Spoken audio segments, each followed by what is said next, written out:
अस्सलामुअलैकुम। आज की क्लास में हम मैकेनिकल वेव और इलेक्ट्रोमैग्नेटिक वेव के दरमियान डिफरेंस देखेंगे।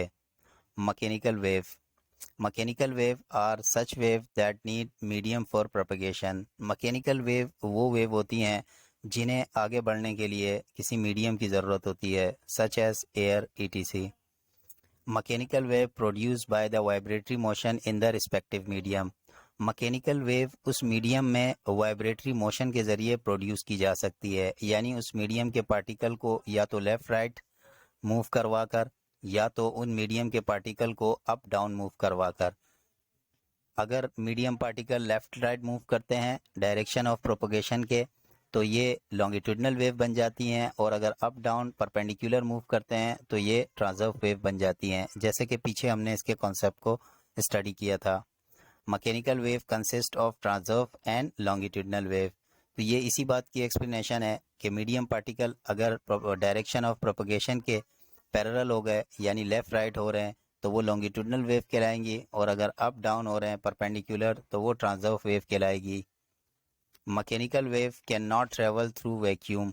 अब चूंकि ये मीडियम के ही वाइब्रेशन से प्रोड्यूस हो रही हैं, तो लाजमी बात है ये खला से, यानी जहाँ मीडियम ना हो तो पार्टिकल ना हो, तो वहाँ ये नहीं गुजर सकती।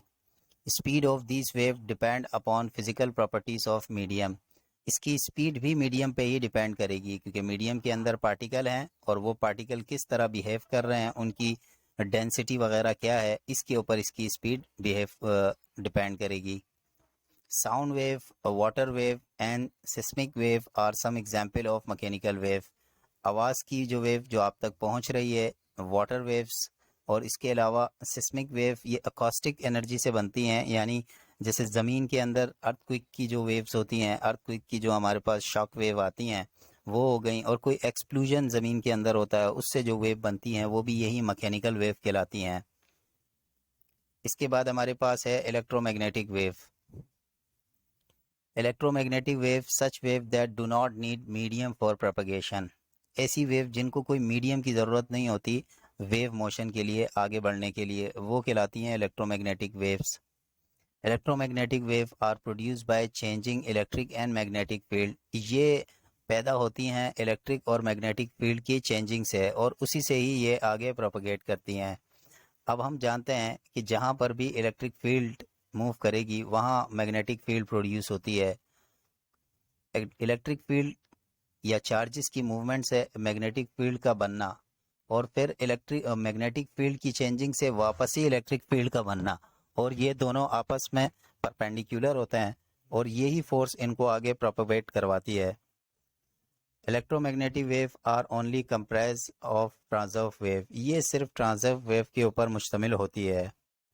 Speed of this wave depend upon the refractive index of medium.